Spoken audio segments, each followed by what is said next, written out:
I'd like to welcome you back, or welcome you for the first time, to Dean and Ada Gay Sports Complex here on the campus of Bakersfield College. This is Game 2 of Day 1 of the 2015 CCCAA Softball State Championships. Matt Folsom up here doing the play-by-play along with the College of the Canyons coach, John Wismith. Good to have you here, John. First time in the booth with me.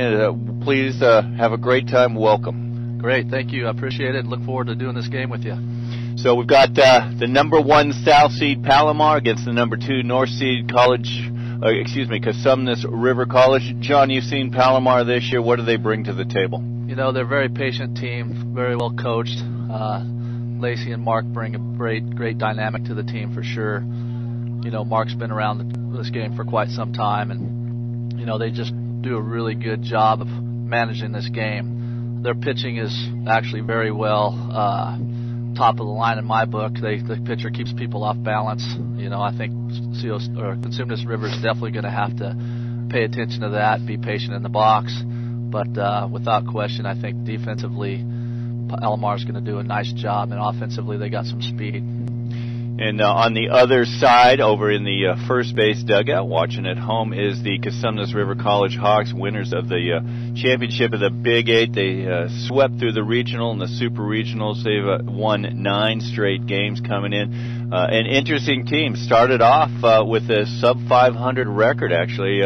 Have 11 losses, the most losses of any team in the championship series, but they've won 9 in a row. They're peaking when they need to. They've gotten good pitching out of Amanda Horbash, an experienced sophomore. She's thrown almost every inning for 2 consecutive years, has a lot of off-speed stuff. But the thing we talked about before the game, John, and I'm sure you can echo this, they peaked at the right time. They're getting timely hits. Runners get on, they get hits, and don't make any errors. Yes, I've been following them a little bit there towards the end of the season and seeing that they have been peaking, and this is a good time to peak. You know, you're coming into the postseason and play, and they go out and they beat a good team, Sierra College, and then they come in here and they're probably pretty fired up, and they got a great coaching staff as well. And I think, you know, I'm watching their pregame, and boy, I tell you, they look sharp tonight. So it should be an interesting game. Well, we're just about to get underway. We're going to turn the microphone over to the voice of Bakersfield College. Cherie Shoemaker is going to tell you all about these two teams and the lineups.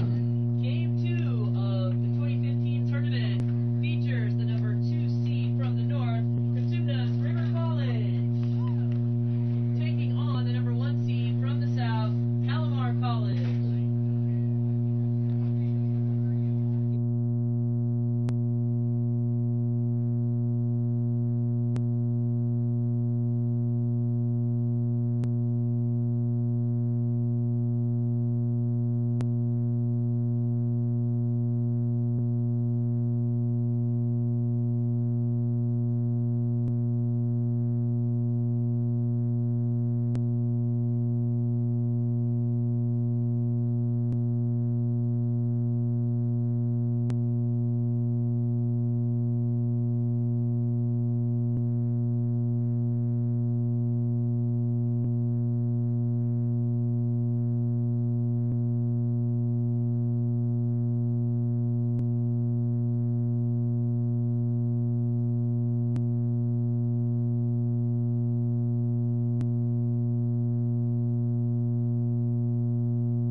Shortstop number 6, Brenda Velasquez.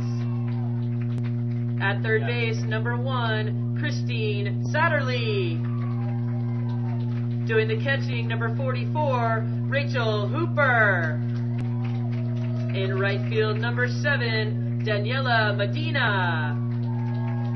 The designated player, number 23, Brianna Cherry. And in left field, number 49, Olivia Dibble. The head coach is Christy Schrader, assisted by Sarah Pedretti. Those are your Cosumnes River College Hawks, the number 2 North Seed Big 8 champions. Let's meet the number 1 South Seed Palomar College. Palomar College, 38-3-1, reaches the California Community College Athletic Association state championships for the 19th time in program history, which is the 3rd most appearances in the junior college history, softball history. The Comets' last trip was in 2013, a season in which they won their 4th title.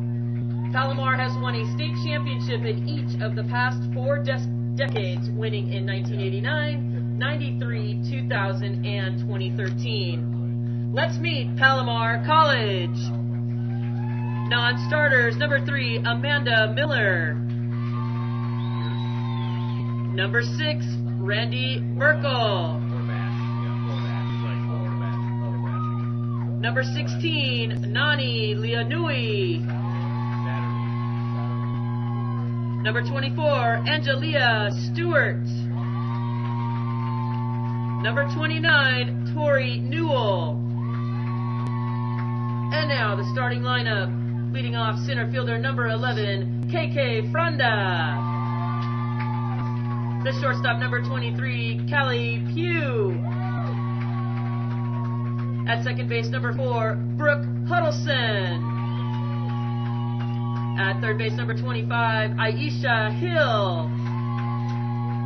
The designated player number 22, Sarah Rodriguez. In left field number 13, Stephanie Kosher.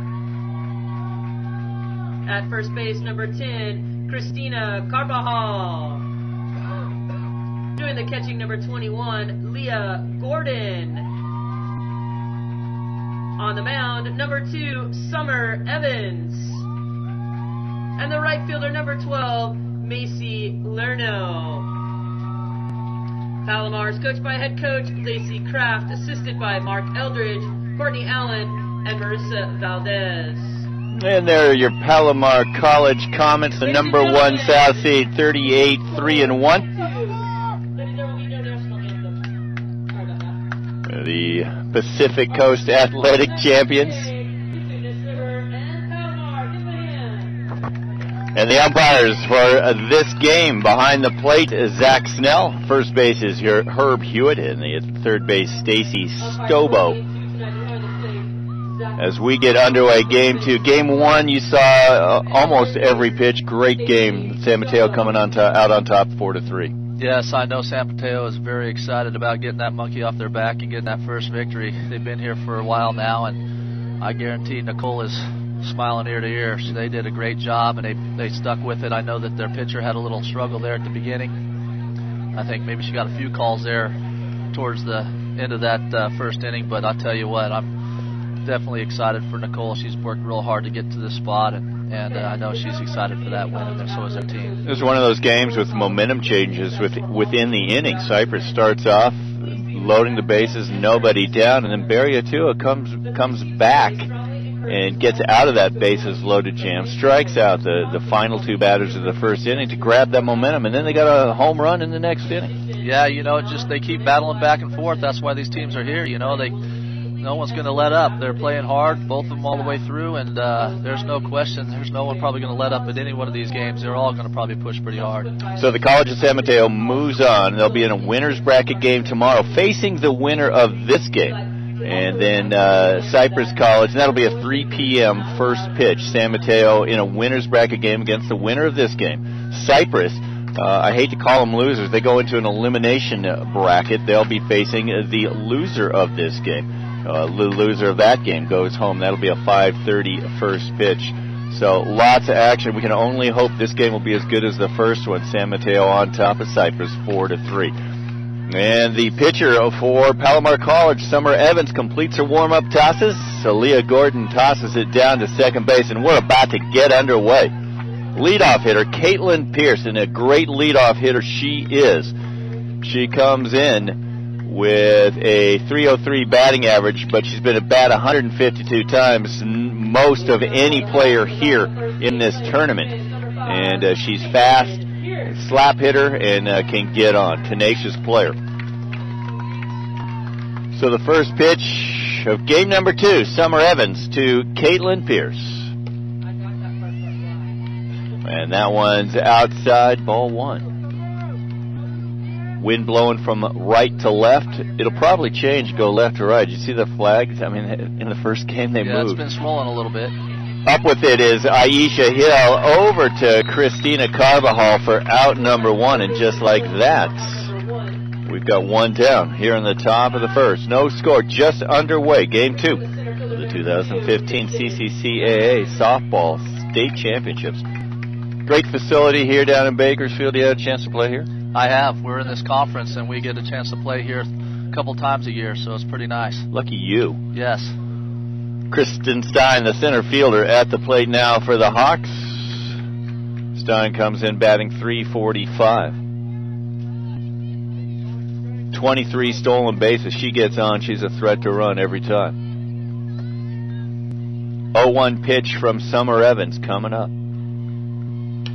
This one hit again over to Aisha Hill. Up with it to Carvajal for out number 2.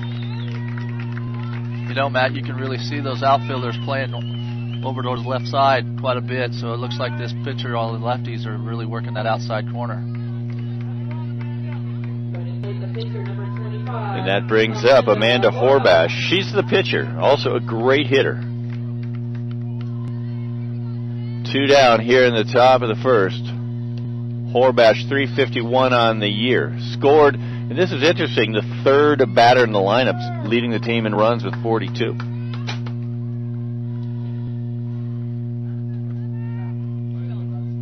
1-0 pitch, low in the dirt. There's that changeup there. She's going to throw a lot of those, I imagine, to keep these kids off balance. So what kind of pitches are we going to see? We're going to see working the corners and changeups? She'll definitely work away probably a lot of the times, but she's not afraid to come inside. But like I said, her big pitch is going to be the off-speed pitch, keeping them off balance. And there you see that inside pitch right there for strike number 1. 2-1 to Horbash. 2 down, top of the first. That one fouled back into the net by Amanda. And there's that off-speed stuff. So good control of pitches for Summer Evans. 26 wins on the year, 28 games started, 26-3, a 0.89 ERA, 173.1 innings pitched, 117 strikeouts. This one hit high down the and coming up with it is catcher Leah Gordon for out number 3. That was quick.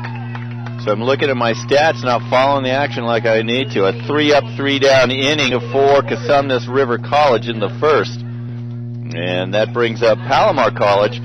They're going to face Amanda Horbash. 206 innings pitched, 25-4 record overall, 23 complete games, 7 shutouts. We were talking about this before the game, John. In those 206 innings, yes, she has 244 Ks, but she's given up 130 bases on balls, 136 hits, 73 runs, 56 of those earned, 11 home runs. Yeah, it's really hard on a team and a pitcher having to throw that many pitches if you're walking that many batters. You know, that's a lot of pitches on a strike-to-ball ratio for sure. So when a Palomar coach, when Lacey Kraft looks at those stats, what does she tell her team based on those statistics? There's no question that team's probably going to come in and be patient, but at the same time, they've got some aggressive hitters in the beginning of their lineup, so it'll be interesting to see what happens. They might go right after her, but I'm sure Lacey, like you said, has seen those numbers and is going to make sure that those kids are patient and see some strikes. So it's kind of a change from what they're used to. They're used to attacking, well, kind of like San Mateo, used to being aggressive at the plate, going after and swinging, but they've got to be patient to be effective against Horbash.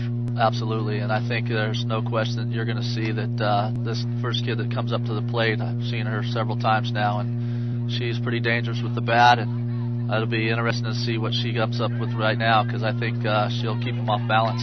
One thing to watch from Amanda Horvath, she led the state in illegal pitches. She had 6 last weekend alone in 1 game against Sierra. She does a little crow hop. We'll see if that gets called. She has a reputation for doing it. She's done it for 2 years, but she still comes up with 25 wins. Outstanding pitcher. She's going to face KK Fronda, the center fielder, to lead off, and that one's high. And Fronda comes in batting .464, 140 at bats, 4 home runs, 12 doubles, 6 triples. A lot of extra base hits for this team. 1-0 pitch. And making the catch from her rear end is Olivia Dibble. She meant to do that.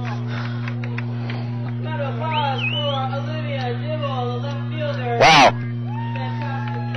They're just showing off her talents a little bit. That's right. In fact, it was such a great play, they are setting off fireworks here at Bakersfield.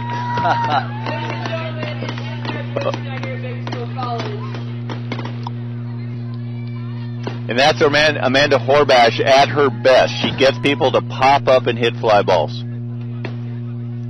know, I'm kind of surprised by that she went ahead and swung too. You know, she should see a couple pitches, I think, especially early on in the game. Yeah. She's probably excited, you know, trying to make something happen. But like you said, with those kind of balls that she's throwing, they've probably got to think about being a little more patient. They do. I'd like to ask that you do not use flash photography, please. Please, no flash pictures, as that affects the players. Thank you for your cooperation. Just getting an announcement. First base umpire Herb Hewitt comes in. He's seeing some flash photography here, and you just don't want to do that. It affects him as much as it affects the players, and that may be the reason that he's coming over. Fireworks going off. Graduation night here at Bakersfield College. With 1 down, Callie Pugh, the shortstop, steps in. First pitch from Amanda. High, ball 1. Remember Darcy Brownell, Sierra's coach, talking to her troops last week. She said, when you face Horvath, if it starts up, it stays up. Part of the discipline problem, or discipline that you've got to have when you face her. Well, she's throwing 4 pitches up in the air right now, and that, like you said, the first hitter came up and hit that pop-up. They got to really be disciplined right now with her, but if they're going to chase it, she's going to keep throwing it there.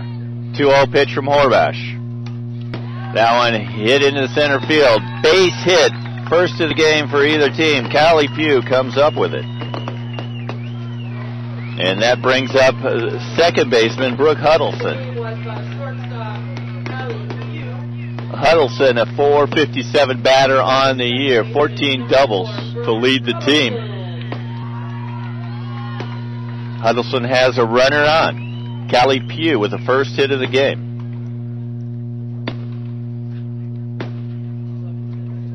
And Christy Schrader probably coming out saying, can we wait till the fireworks? They're going to go on for a while. If I remember from last year, they went on for quite some time. They did not stop it last year.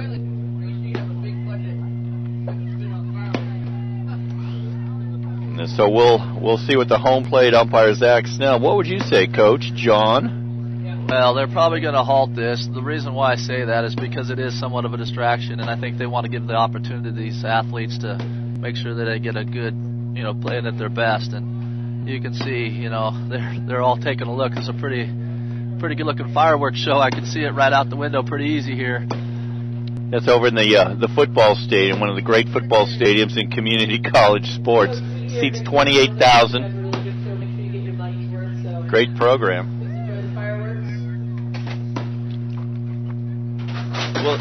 We'll see if maybe the camera can go over to watch the fireworks while we're on break here. That'd be a good thing. Cameron, you want to ask them if they can film the fireworks while we're on break? Until we come back to live action. Cameron Oates going upstairs to see if we can get a little fireworks action going. So we've got no score. We're here in the bottom of inning number 1. Palomar with a single from Callie Pugh. She stands on first base. Brooke Huddleston about to step into the batter's box. And Christy Schrader comes out, asks for a stoppage of play, and she gets it. So I'm here with Coach John Wismith, the head coach at College of the Canyons. John, you've been at College of the Canyons for 8 years? Yes, 8 years. Been great. 8 years too. I've had a lot of good times there. And before that, Butte College? I was at Butte College. Know a lot of the teams from the north and the south, and it's always a pleasure to see all the coaches again. You know, this time of year, I see a lot of them come in and help out with the state tournament. It's always good getting them out here, but yeah, absolutely, good times at Butte College as well. So tell us about the conference. You're in Palomar's Bakersfield's conference. Yeah, the Western States Blue. Yes, Western States Blue Conference. Who else is in that conference? We got Santa Monica. We've got LA Mission. Citrus, who actually had a very good season this year. Jackie Boxley done a great job with that program. And we got Antelope Valley, who stepped into that program. They used to be in the Foothill League, who's made our conference that much stronger. So that's been always a big plus. It's always good having that conference strength. Help us hopefully get to that next level. And we've got, of course, Bakersfield, it's kind of nice having them here. You get to be a part of the state tournament. Wow. We're hoping you can see this.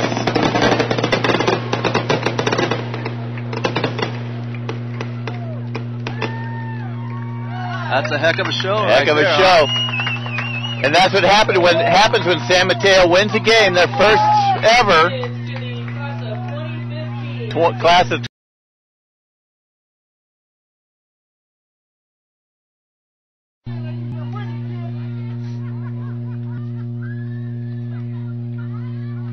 the 3-2 pitch.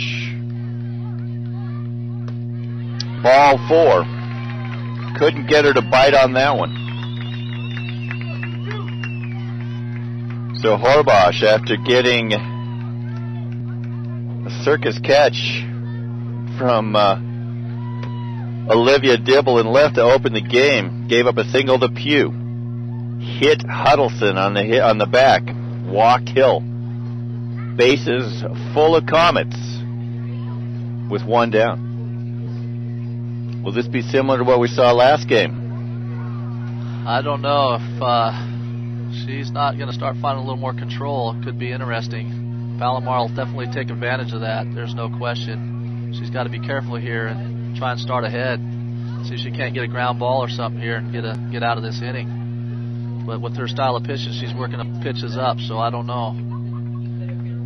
Krista Schrader heads back to her dugout after talking to her infield, talking to her pitcher Horbash.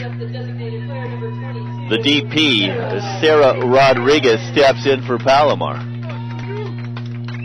Rodriguez 30-41 on the year, 5 home runs.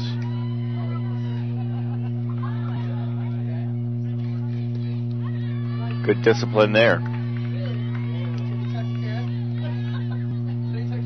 I think we've seen one pitch below the waist. Yeah, she really needs to try and work down here. She needs to get a ground ball left side if she can. It's a good pitch right there. Or strike them out. I guess that's always nice to do, huh? K is always nice. So a 1-1 to Rodriguez. Fouled back, another high pitch. Good pitch. Count. Yep, that is a good pitch. This is what Horbash does to Big 8 hitters every game. This kid's got to keep her hands high and try and get something hit out there to the outfield, try and score a run here. Bases loaded, 1 down, 1-2 count.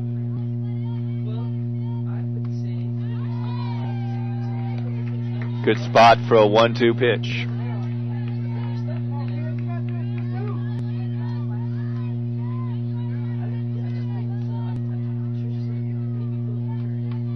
The pitch. Fouled straight up. Rachel Hooper in foul territory makes the grab for out number 2. That works. Those Palomar girls still just can't stay disciplined off there. I guess I can see why Sierra was having that issue. Yeah, this is a mirror image of both games that Sierra had last week in the Super Regionals.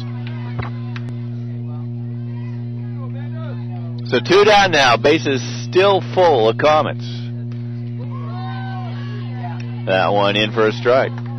Starting ahead of count right there. That's good. And she gets to do all that weird stuff. Yep, trying to get him to chase something now. makes that pitch at first that much more effective. That one fouled off the handle. Yeah, that was pitch probably would have hit her if she would have turned. Now she can play around with her a little bit here. Yeah, we're going to see some, what are we going to see? Something outside, something high? I think we'll go with that high. That's her bread and butter. That's probably a good call.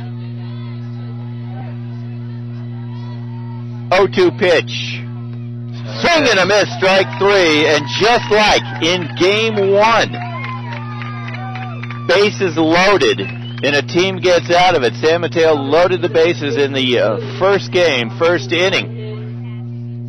And Palomar does it this time, but both times the team out in the field averts a disaster. You know, she's really working hard on that spin, and you can see it. She's definitely a battler. She's not afraid if she throws some pitches out. It's not bothering her at all. She's just going right to town. She knows what she can do, and if she's on, it looks like she's definitely on. Well, and her team's used to that as well. You know, a lot of times you start seeing runners get on, but they have confidence when they've seen them come back time and time again. Absolutely. And when your team knows that, hey, look, you know what, she's going to put some on, but she's also going to strike some kids out or get them to pop up, and they start understanding that concept, and it sounds like they've been doing that most of the season. So they already know that's the style of play that they have. So for the Comets in the bottom of the first, no runs. They loaded the bases, but stranded 3 runners. Callie Pugh with a single. And we head to the top of the second, no score here in Game 2 of the 2015 CCCAA Softball State Championships. Matt Folsom along with College of the Canyons coach John Wismith, bringing you all the action, every pitch here on the CCCASports.org network. And Summer Evans finishes up her warm-up tosses. Set down the side in order in the first. Due up, the number 4 hitter, Hannah Miller. Brenda Velasquez, the shortstop, Christy Satterley. 3 good hitters. Hannah Miller, the leading home run hitter on this Hawks team. Hit one against Sierra in the Super Regionals last week that may still be going.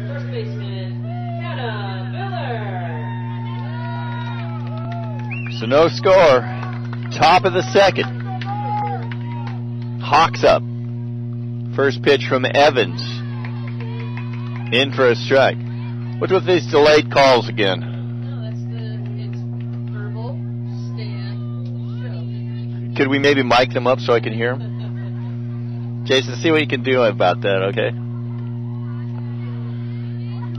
That's the appropriate technique. I know it's the appropriate technique. Doesn't mean I like it. 1-1 count. The pitch. That one low in the dirt. Place Amanda Horbash would never throw a pitch. Completely different style of pitchers, that's for sure. The 2-1 pitch. Misses high. Hannah Miller, a dangerous hitter. You can see that she's definitely pitching a little bit around her, being very careful with this hitter. Sophomore from Del Oro. That one in for a strike. I heard that call all the way up here. Full count, just underway in the top of the second, no score. Don't be surprised to see a changeup right here. I know she throws one well. Oh, there's a little fastball. And Miller with a single between third and short. That is no man's land out there. That is what CRC does best. They put those little bloop hits where no one can get to them. Yeah, nickel and dime you. I guess you can score that way. Nothing wrong with that. Nothing wrong with that. Looks good in the books. A single's a single. Leadoff single by Miller. Brenda Velasquez, the shortstop, now up for the Hawks. Velasquez, a 374, a hitter on the year, lots of speed.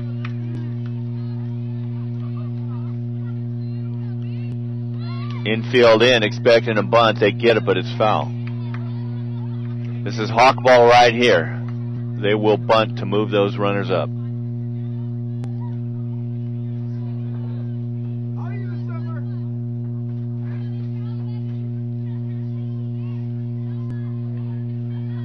Hannah Miller on first.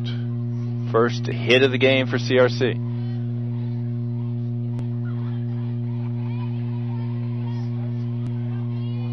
Smell those fireworks. This one popped up. Over to make the grab is, I don't know, third base? Yes, third baseman, Aisha Hill. She did a nice job sticking with that play because it could have been pretty costly there because it was in fair territory. So we now have one down, courtesy of the Aisha Hill foul ball out. Christy Satterley, third baseman, steps in, takes a called strike one. Satterley, the most verbal of the Hawks, she never shuts up. And I mean that in the most positive way, always cheering on her teams.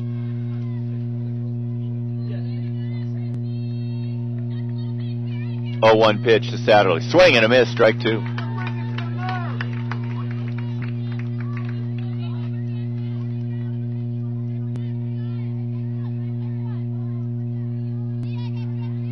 One down, one on.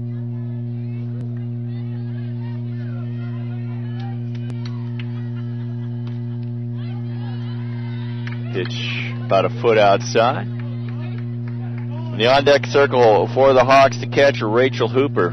Lots of power. Love to have, I was going to say another duck on the pond. We'll say another hawk on the pond. 1-2 pitch. High. Count even now at twos. No wind. Flag's dead in center field. Definitely calm out there. Wow. Called strike three. Great pitch from Summer Evans. Saw a couple of those this year. Yeah, she is definitely not afraid to come inside on somebody. She's very good with that. She's got very good control, very poised. Her team kind of follows her lead. So Rachel Hooper, the catcher, steps into the box. Hooper, 6 home runs on the year, .344 average, 40 runs batted in.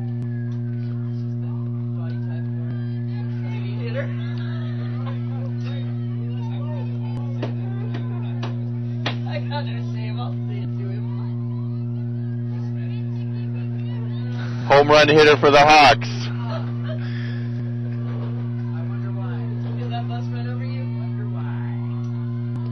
Wow, there's that changeup. I'll tell you. That Changeup, yeah. Devastating. It's tough to hit. Changeup in for a strike, 1-1.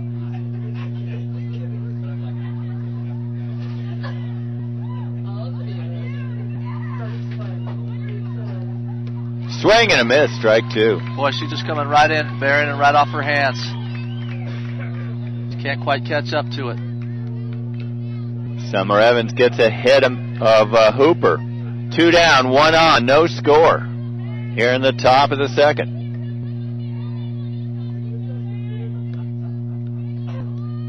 Swing and a miss, strike three. Summer Evans comes up with back-to-back strikeouts after Hannah Miller singled to open the second.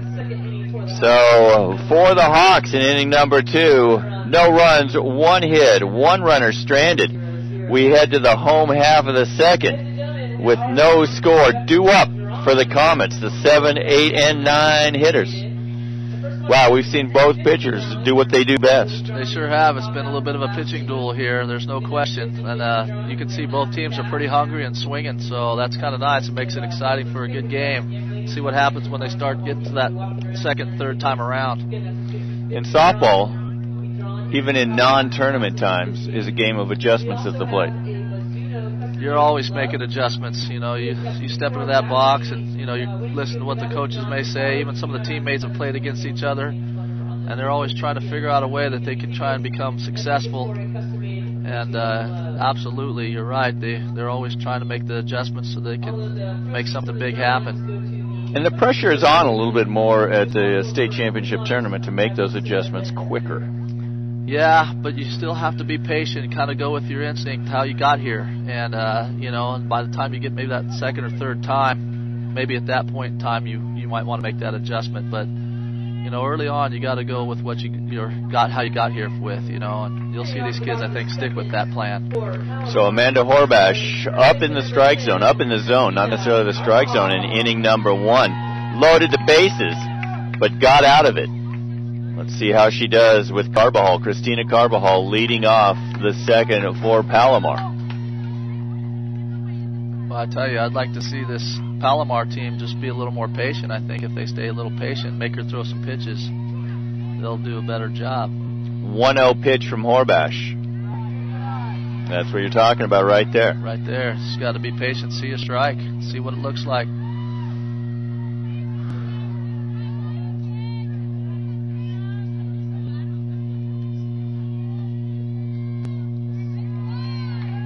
That one misses inside, ball 3. Carbajal, 330 on the year. 36 hits, 2 home runs, 18 runs batted in. The pitch, that one's high, ball 4. I just keep on with that same effort right there. Don't take any crazy swings. Just be patient. Let it come to you. They're probably going to try and move her over, but still think you should see a strike. And that's what Horbash is trying to do, just get you to chase that high stuff. That's right. If they're trying to move her over and she throws that high stuff and they try and bunt this ball, it's going to be up in the air and it's not going to be working for them. Leah Gordon, the catcher, in the box for Palomar. Ball 1. 5 straight balls for Horbash. Yeah, she's going to have to bring it down. And the bunt, up with it is Horbash, over to the second baseman, covering first. That is Caitlin Pierce for out number 1, but just as you predicted, they move Carbajal to second on the sack. Yes, that's good execution too. I thought everybody did a nice job with that. Pretty textbook. And it's tough to lay down a bunt with pitches that are notoriously up high. Yes, it is, and that was good discipline with the hitter there. She really paid attention to what was going on. The ball wasn't going too quickly, so it was kind of a good pitch to hit. Summer Evans, the pitcher, in the batter's box. That one outside, ball 1. Well, she kept that pitch down a little bit. I don't know because it's the lefty, but sometimes these pitchers like that, they see someone from the other side, they kind of change their delivery. 1-0 count. 1 down, 1 on. Trying to bunt again, a little slap bunt from Evans. Let's see what Evans has done at the plate this year. 405 hitter. Yeah, she's a pretty decent little base hit hitter. She'll drop bunts down too. She'll bunt for a base hit. She's actually pretty quick. Swing and a miss. Chase that high pitch. You know, if they keep chasing that high pitch, it's going to hurt them. They've got to be disciplined.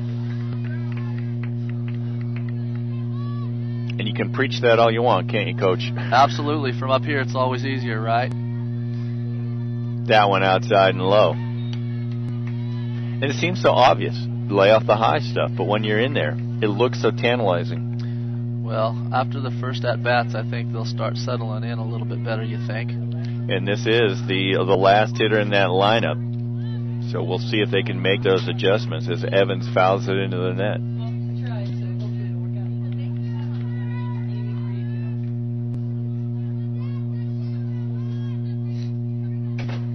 2-2 pitch from Horbash. Fouled again. She's definitely been working away, which is the right thing to do here. Carbajal at second, walk to lead off the inning.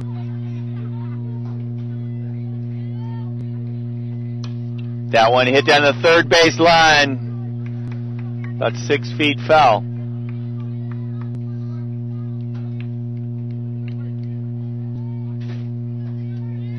One thing the Hawks have not done in the last month or so is commit errors out there. So anything that is in play, they've been proving that they know what to do with it. Same spot, just a little bit lower for Evans. Good at bat for Summer Evans. Protection mode for her. I just learned that phrase from Sonny.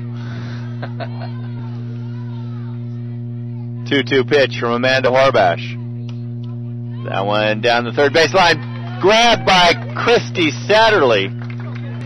Well, that grass must be awfully slippery because I've seen a couple kids fall on it now. I know we had some rain here, and they cut that grass pretty short, so they might have a little issue with that out there in the outfield. So the leadoff hitter at the plate, KK Fronda, center fielder, had that, speaking about slipping, hit that one to Olivia Dibble, fell down, was on the seat of her pants, made the grab for out number 1 to start the game. 2 down now for the Comets in the second.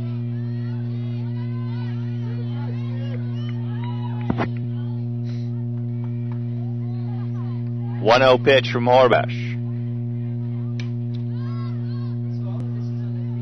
And that one's out of play. So she's getting these lefties to foul it to the left. Yeah, she's working away from them, that's for sure.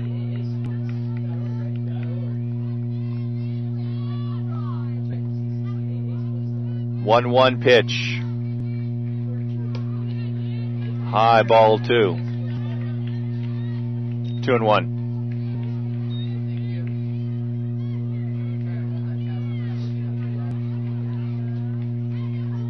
Two one count, 2 down, 1 on.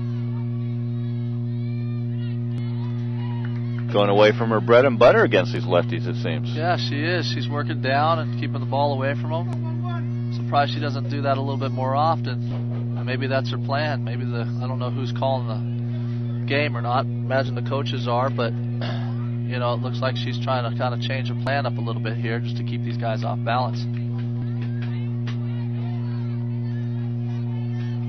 No score. Bottom of the second. Palomar against Casumnas River College. Comets and Hawks. 3-1 count. The pitch. Takes it to full. Cameron Oates chasing down the ball. Cameron Oates unyielding energy until he hits gets home, gets in the car on the way home. He's out like a light, snoring. 3-2 pitch from Horbash. That one hit up the middle. Could be a play at the plate right here, maybe. Nope. And Lacey Kraft holds Christina Carbajal at third. Runners at the corners now. Good decision.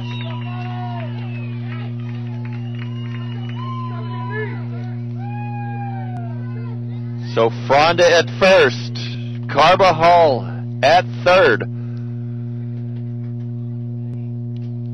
Christy Schrader out to talk to her charges in the circle. She will do this regularly. Yeah, they're probably talking about a potential first and third situation here. They've got speed at both corners here at Palomar. And I wouldn't be surprised to maybe see some happen, but this early in the game, I think they're going to try and earn it rather than put themselves in a situation. But it wouldn't surprise me either to see them try and run a first and third. All right, so both coaches, Lacey Kraft talking to her base runners, and Callie Pugh, who's going to be stepping into the batter's box, the shortstop. Singled in the first. So she had success against Horbash.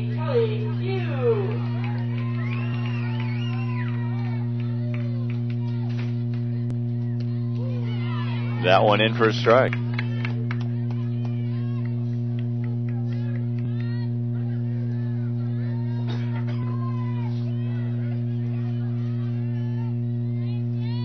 Oh, 1 pitch from Horbash to Pugh. Thought about it, tried to get her to do it. So that's good bat discipline right there. That's what happens when you've already seen her once. Talk about adjustments. Yes. She's got to really look for a good pitch to drive in some runs. 1-1 pitch to Pugh. You don't get many of those from Horbash. I think it surprised her a little bit right there.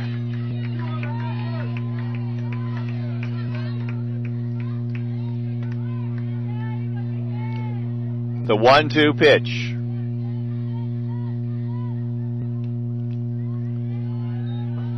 I think the base runners are going anywhere. Runners at the corners. 2 down. 2-2 count to Kelly Pugh.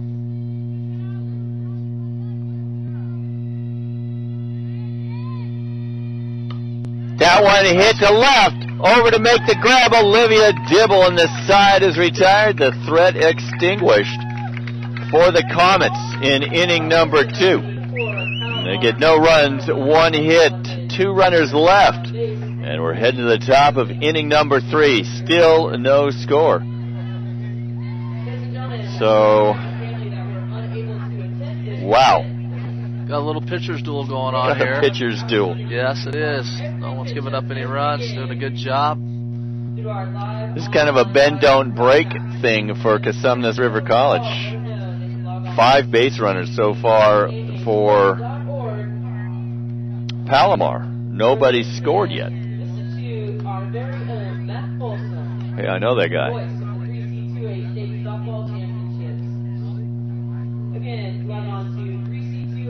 So as we head to the top of the 3rd, due up for Cosumnes River College will be the 8, 9, and 1 hitters, Medina, Cherry, and then Caitlin Pierce. Cameron Oates makes an appearance in the box.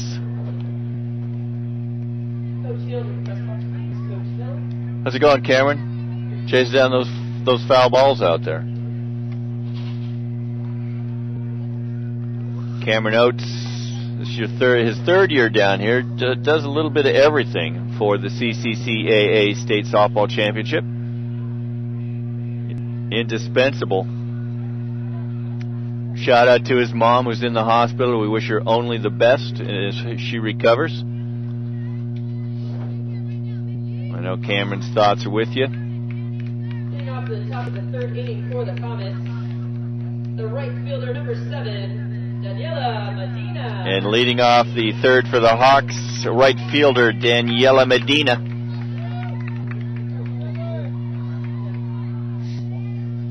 Medina 308 on the year.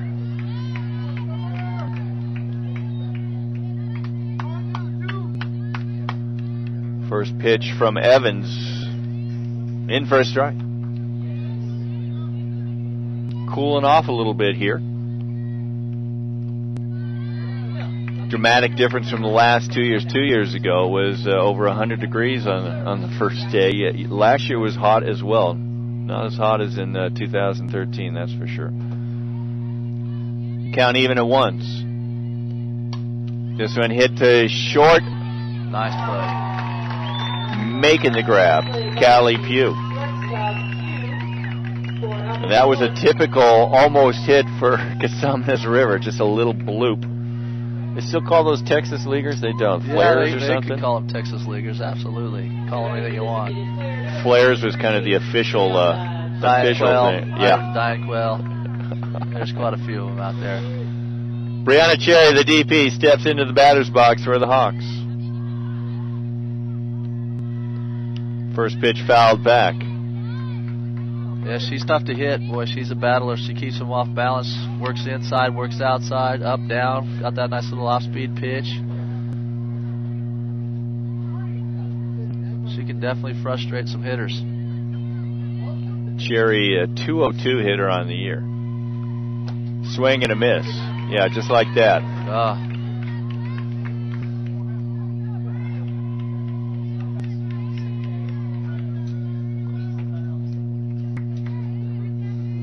No score here in the top of the 3rd. 0-2 pitch. Leah Gordon trying to frame that, tried to move it over about a half a foot. Zach Snell says, I'm not having any of that. Those catchers are trying to help them out as much as possible. Boy, they do.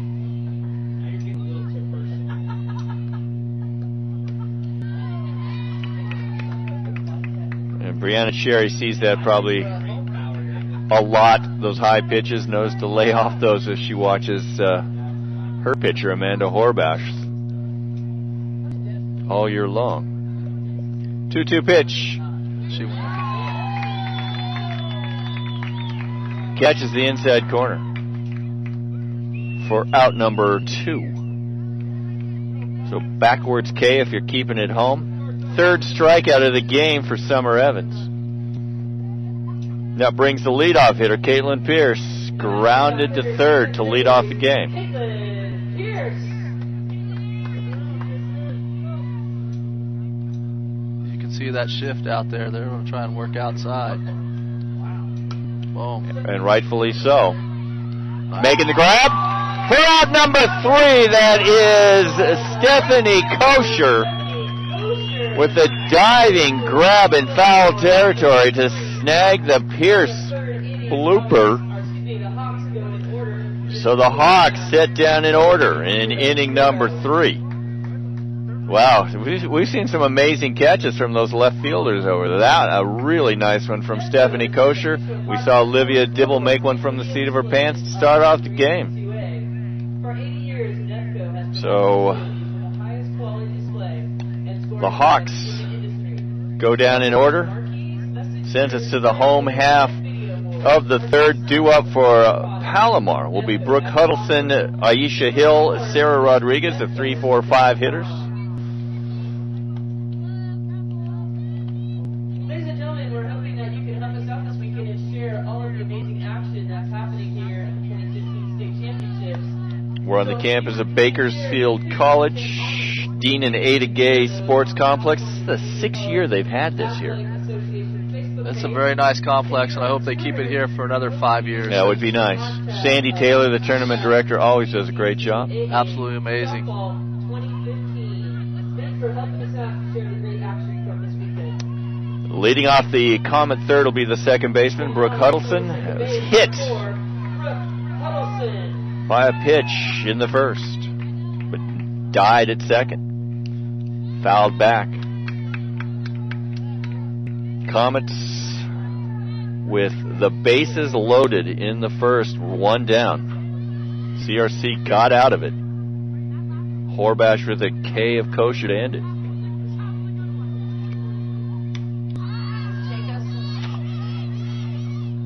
Over to make the grab is Hannah Miller for out number 1. And there is a typical at-bat for an Amanda Horbash opponent. Aisha Hill steps in, the third baseman, walked in the first. Hill bats .450 coming in. 58 hits, 46 ribbies. That one in for a strike. She does a nice job keeping that off-speed pitch. It's still kind of the same rise ball look to it, but she just takes some off of it, and it makes that pitch look that much tougher to hit. This one hit to the shortstop, Velasquez over to make the catch.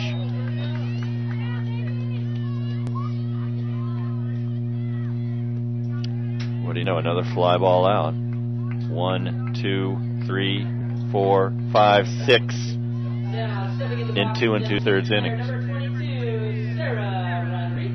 Sarah Rodriguez popped to the catcher for out number 2 in the first. Steps in. Rodriguez, the DP.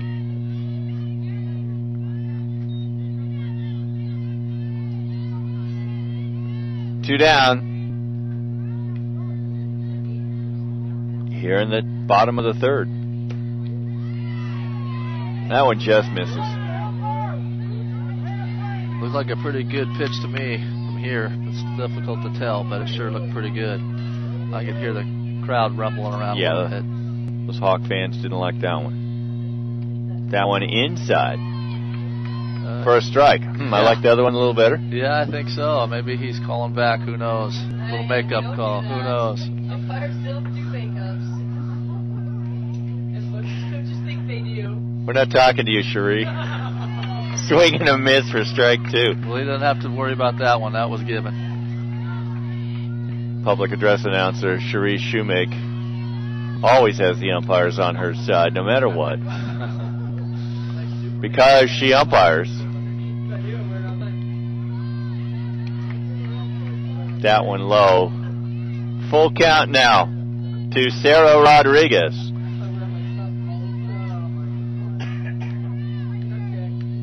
The pitch from Horbash. A high one. Would have been ball 4 if she laid off it. And that's what Horbash does to these batters. Makes them swing at balls.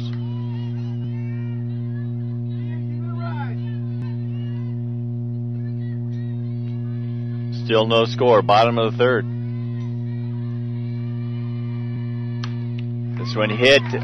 Trying to make the grab. Brenda Velasquez unable to do so. We'll give her a hit on that one. That hitter did a nice job rolling her hands, keeping her hands up nice and tall. I think the hitters are going to have to make that change for sure when they're chasing that kind of a pitch, because you know they're up there. So if those batters can keep those hands high like that, they'll have a lot more success. So Rodriguez hits it between Satterley and Velasquez. Nice diving attempt by the shortstop.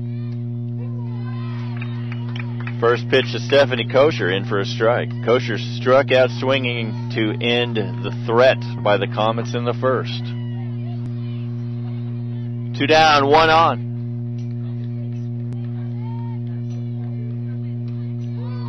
Well, going right at her. Strike 2 now to Stephanie Kosher.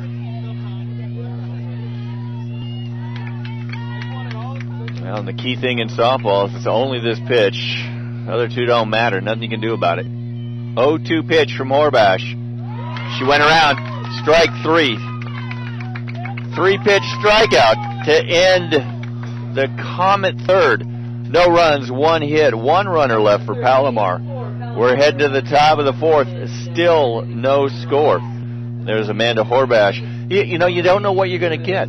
I tell you what, I'm really impressed with Horbash. I've never seen her pitch, of course, but I tell you, from what I see tonight, she's doing a heck of a job. She's keeping these batters off balance. She's throwing that off-speed stuff, but keeping that pitch in their eyes. They're chasing it, popping them up. Hey, she's doing exactly her game plan, and that's probably the reason why they're here. And if she keeps doing those, she's going to get those teams frustrated with that. She's going back to that dugout going, I got them right where I want them, so she's doing a heck of a job.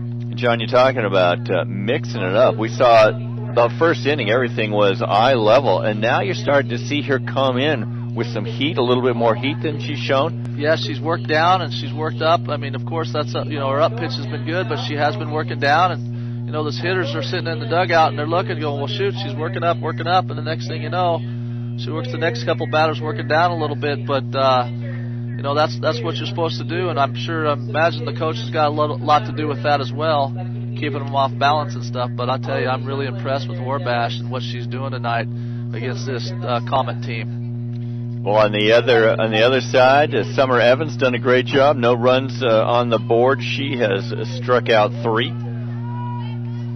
given up a second inning single to Hannah Miller, but nobody else has reached. Kristen Stein, center fielder, the first batter of inning number 4 for Cosumnes River College. That one is in for a strike. I'd like to see this Cosumnes River team try and play a little bit of the short game just to see what happens here. Make them throw the ball around. Swing and a miss, strike 2. Try to slap that one right there. They'll try and make something happen here.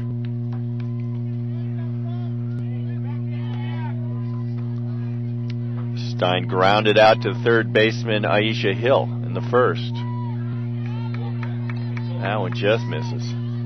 Good pitch, good place to miss. And she'll do that. She'll do that all night and try and get them to chase a couple of those pitches. The 1-2 pitch to Stein.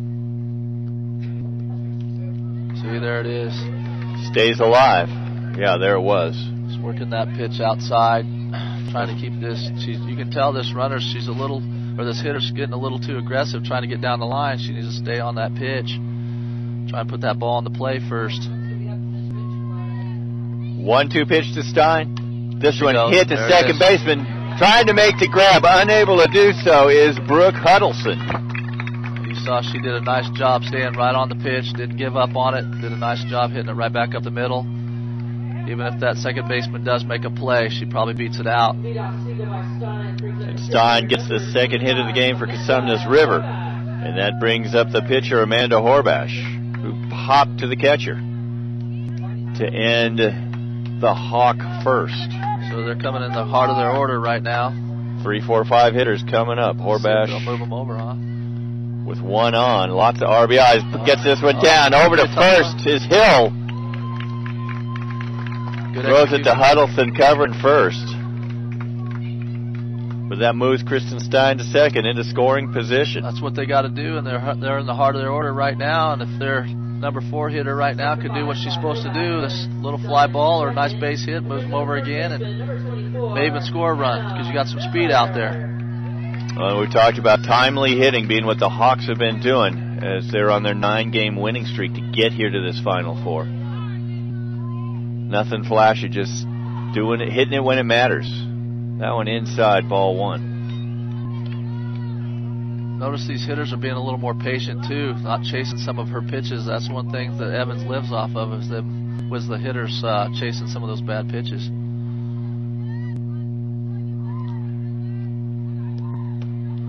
Just like that, laying off. Yep. Amanda Miller leads the team in average with a .472, hits with 60, doubles with 15, RBIs with 54, total bases with 94. Probably want to try and be kind of careful with this kid and maybe put her on first base. That one, which is maybe what they're doing. What do they call this kind of walk? Organized walk or something? I can't remember what Sonny called it. I had never heard it before. Maybe it's just a Sonnyism. Sonny Stupek. Well, you have an open bag, so it's kind of a smart move sometimes to put a kid that can hit like this on bag so that we got to force at every spot. And they're walking her, and they did. First free pass given up by Summer Evans, and that brings Brenda Velasquez, the shortstop, to the plate. She flew out to third in the second. So runners on first and second, one down.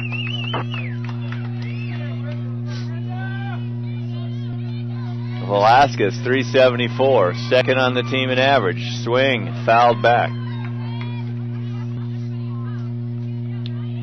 4 triples on the year. She's got wheels.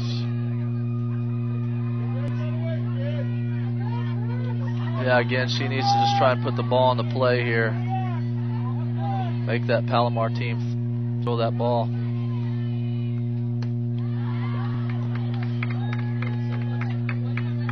The Evans pitch is high. 1-1.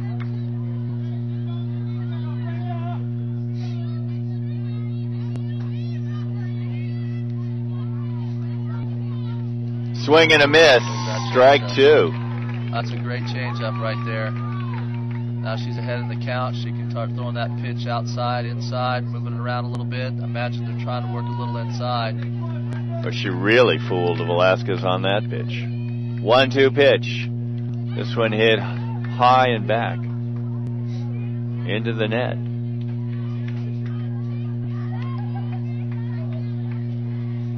No score here in the top of the 4th. Hawks threatening with runners on first and second with only 1 out.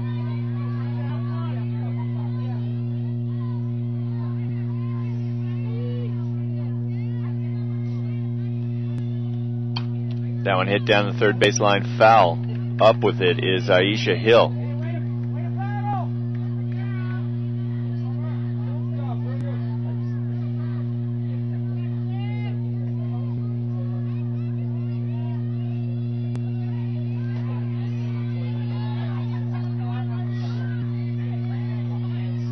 The 1-2 pitch. Trying to get her to go fishing. And rightfully so. That's what she wants to do, is try and get them to fish. She's ahead of the count still, and she's still got some room to work. 2-2 pitch to Brenda Velasquez. That one hit into right field. Over to make the catch, Macy Lerno for out number 2. Tagging up! And she's dead. Great throw From Macy Lerno to Aisha Hill, gets Kristen Stein trying to tag up from second. Aggressive base running by Christy Schrader. Eliminates a threat. I'm not sure you do that with 2 down with runners on first and second. I don't know if Christy called that. I couldn't see her quite, but I imagine that she wouldn't have sent her. That kid was too close there in right field, and when she caught that ball, the base runner had gotten off the bag too far and had to go all the way back and tag and then try and go to the next bag, and it was just not going to happen. It was just not going to happen. Not at this level. You're here. These girls are going to make those plays, and you know that probably wasn't I'm sure the choice that Christy had in mind. So a rare error by Kristen Stein negates a threat by the Hawks. We still have no score for CRC in the top of the 4th. No runs, 1 hit, 1 runner left. And we're heading to the home half of inning number 4. And due up for Palomar will be the 7, 8, 9 hitters, Carbajal, Gordon, and Evans. I think I'll join you up there. I'm going to stretch out these legs. We've had a pitcher's duel with some great defensive plays. Yes. Yep. And I guess that's what results in pitcher's duels a lot. Christina Carbajal, the first baseman, walked in the second. Stranded at third. This one fouled back.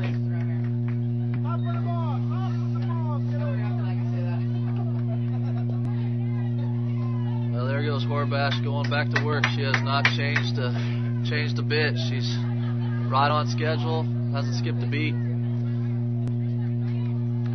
And she's swing and a miss, or foul tip. Off-speed curve, that looks good. So Palomar got 3 base runners, loaded the bases in the first, had 2 base runners in the second, a base runner in the third, and have nothing to show from it. Strikeout by Horbash. Carbajal goes down swinging for out number 1. Leah Gordon, the catcher, into the box. Gordon hit a sacrifice bunt, or bunted in the second to move Carbajal to third, where she was stranded. Everybody's been stranded for both teams. We've had some base runners, made a little excitement, that's for sure. Just can't quite get anybody in. Swing and a miss. It seems like Horbash has a little bit more speed at her command now as we move into the later innings.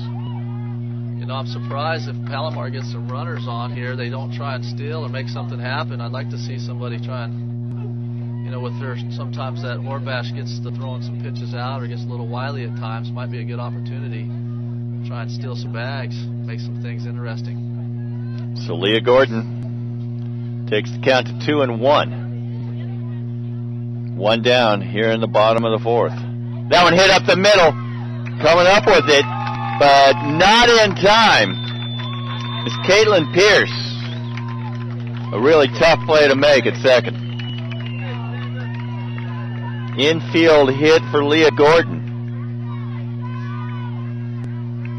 And that brings up the pitcher, Summer Evans, who flew out to third.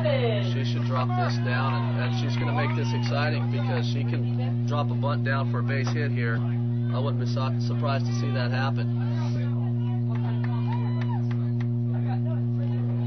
So the lefty Evans fouls it to the left. Well, we've seen that all game long. And then this is where Horbash has lived against these left-handed hitters out in the strike zone in the left, way outside. And then she does it again. This one pop back to the box. Wow, I thought she was going to grab that with her bare hand. She had all kinds of time to catch that. That's it. Out number 2. And that brings up the leadoff hitter, KK Fronda. Fronda 1 for 2 on the evening. Singled in the second. 2 down here in the 4th. No score. That one outside.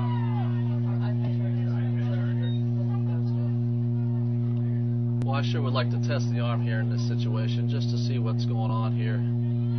something happen. They tried to move her already. Should be a good time. So here we go. That one, they're saying it's fair. And she cannot, Fronda tries to play umpire. It doesn't go down the first baseline. Yeah, you got to run everything out at this level. It doesn't matter. And you see that happen quite often. And usually you take care of that early on in the season. It's unfortunate because if she goes and runs that out, she may beat that out. I think it surprised a lot of people, that's for sure. But you never know. These umpires can make mistakes. We all know that, right? Like maybe that one right there. If we had a replay, we'd look at that one again. But the bottom line was he called it fair. She needed to run it out, and she did not. So for the Comets, a frustrated Comets team in the bottom of the fourth, no runs, one hit, one base runner left. And so we're going to score that one 5-3 if you're scoring at home, which it should be. Yep. And that sends us to the fifth with no score here in Game 2 of the 2015 CCCAA Softball State Championships. From the beautiful campus, Bakersfield College, the Dean and Ada Gay Sports Complex. Right next door, baseball stadium. A couple years ago, they had the baseball and the softball championships same weekend. Yeah, that was a lot of fun. Got a lot of people here, a lot of excitement. You know, they've talked about making this going back to the 8-team Super 8 again. And I'll tell you what, I sure wish we could get there again. The Final 8, it always makes it real exciting. It does, yeah. Here, more people here. So you get a lot more D1 four-year college coaches here. Yes. Not necessarily D1, but four-year college coaches coming to watch 8 teams of players rather than 4. Absolutely. We're trying to push on that, but it's going to probably take some time. So Christy Satterley leads it off for the Hawks in the 5th. Satterley struck out looking in the second, excuse me. Fouls this one. Did she get a piece of that? Or just, yes, she did. Yeah. That was a little foul tip.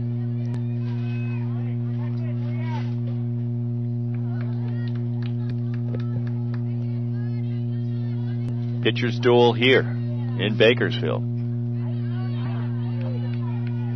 That one bounced about 3 feet in front of the plate. Well, she makes these batters look at a lot of different pitches, a lot of different angles. And that's why she's so effective. She does a good job with that.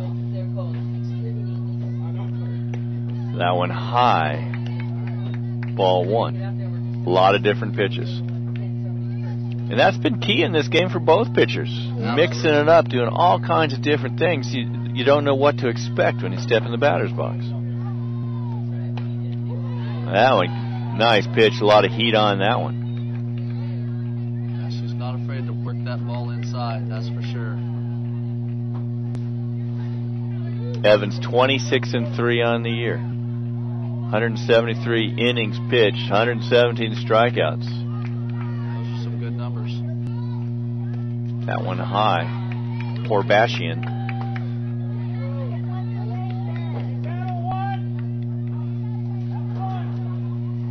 She's not afraid to throw this changeup right here either. She'll throw it. She's got pretty good command. 3-2 pitch. It's been fouled up into the net. That's a good battle by that hitter.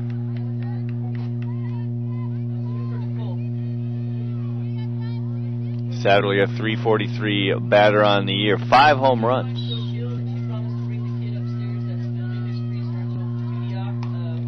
Fouled again. Good AB for Satterley.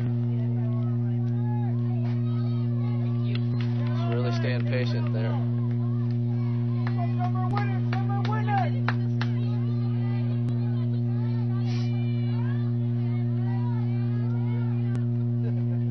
Three-two pitch, swing and a miss, strike 3.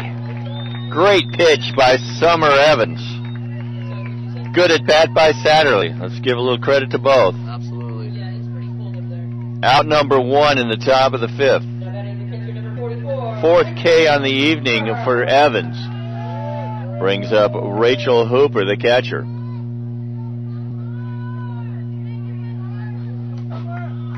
Hoop, a .344 hitter. 6 home runs, team leading 6 home runs, 40 runs batted in. This one high, playable. Oh, Optical illusion for me through this double window up here.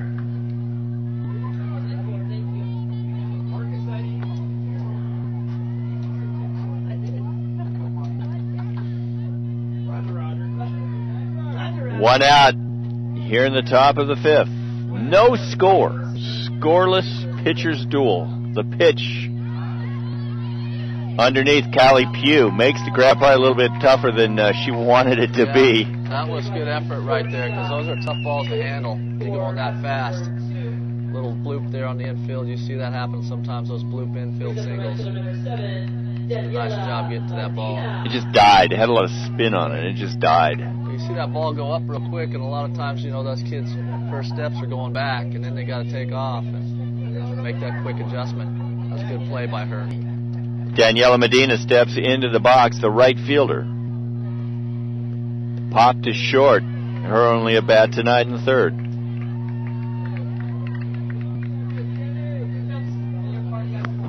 Still no wind here at Dean and Ada Gay Stadium. Temperatures dropped a little bit. Very comfortable tonight.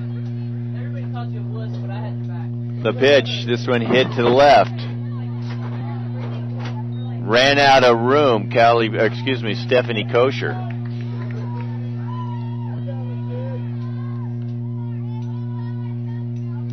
A lot of foul balls to the left. We haven't seen many to the right tonight. No, she's working away from these lefties. Although they got the center fielder playing straight up. So. Straight up. A lot of gappage out there, though, between left and center and right and center. 1-2 now the count to Daniela Medina. 2 down. Summer Evans looks to Gordon, gets the sign. That one hit Guest down the third baseline. Boy, Evans sure does do a nice job. She's ahead of the count. She knows she's got some room to throw a few pitches around that plate. She gets those batters to chase pitches like that to either get them to pop up or maybe swing and miss. Just really is a crafty pitcher.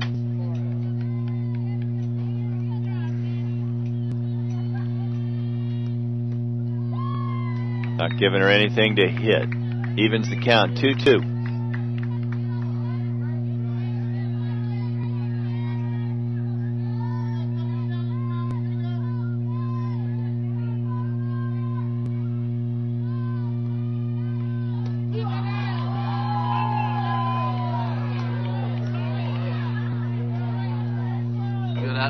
Good at bat. It was pitch was inside. She went way outside and it came right back inside. Was not afraid to bring it in there. Good eyeball. Yes, it was. By Daniela Medina. The 3-2 pitch from Evans. That one hit to left sharply, but underneath Stephanie Kosher. And the side is retired. A 3-up, 3-down inning for the Hawks. And we head to the home half of inning number 5. Still no score. Top of the order, the number 2, 3, and 4 hitters due up for the Comets. That's Callie Pugh, Brooke Huddleston, Aisha Hill. This is one of those games, John, where maybe one run wins it all. It could very well happen that way. I'll tell you, this third time around for Palomar. They got the heat of their order coming up. We could see some interesting things happen here, I believe. Have you watched Horbash doing her warm-up tosses? Every inning she throws them into the net. I don't know if she does that intentionally, but it's kind of fun to watch. Of course, now she doesn't as soon as I say it. I grew up pitching, and I've been pitching for many, many years, and I used to be called wildly effective. Yeah? And that's kind of what she's doing right now. She's wildly effective, and I tell you what, it keeps hitters off balance, and she's been just doing a great job. You know, their team's been playing a great job. They're doing a great job, and they're moving the ball around real well. And I think they seem pretty fired up, and I'm sure they're excited about being in this game. Palomar is their number 1 ranked team in the South, and they're holding their own. And, you know, that every inning goes like that just gives them that much more confidence that, hey, look, we got a chance to maybe get a victory here, so let's keep working. So Callie Pugh, the shortstop, singled in the first. 1 for 2 on the evening. Takes a called strike from Amanda Horbash right down the pipe. You know, I've noticed the last couple innings she's worked ahead in the count, which is good. That's been kind of uncharacteristic of her style. There, that is characteristic of her style right there.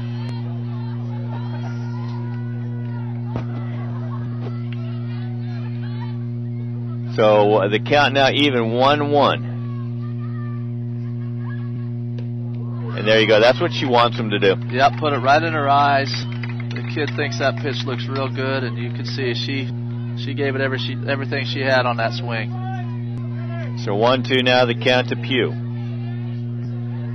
Wouldn't be surprised to see it high again. Well, this one popped. Oh, no. I was screened. It looked to me like I couldn't see a thing. The center fielder decided to call her off. And I thought the right fielder should have kept the ball on that one, especially that direction. But center fielder decided to call her off, and it hit right off the palm of her hand and bounced out of her glove. So we got an E8 if we're officially scoring that? Yes. That is uncharacteristic of the Cosumnes River College Hawks to make an error like that. I've got one of the backstop pipes right in front of me. This one bunted up with it. Horbash gets the out, almost throws it away. Yes. Yep, they got to stay composed here. Horbash is doing a good job. Stay focused the way they're doing it. So 1-4 if you're scoring at home. Moving the runner to third. Aisha Hill, the cleanup hitter, steps in, walked in inning number 1.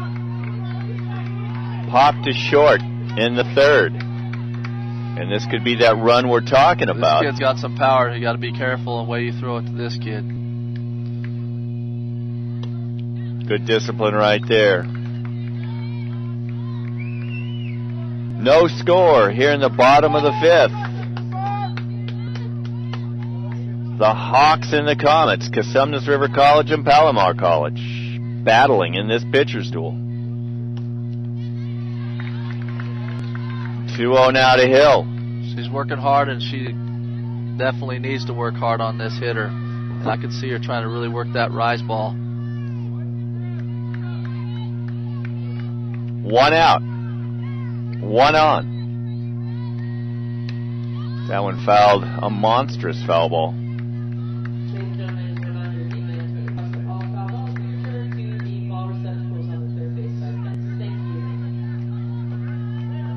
Callie Pugh, the shortstop, on third base, got on an uncharacteristic error by center fielder Kristen Stein. The pitch. That one hit down the third base line. That's going to score Pugh all the way to the fence. Aisha Hill in at second with an RBI double.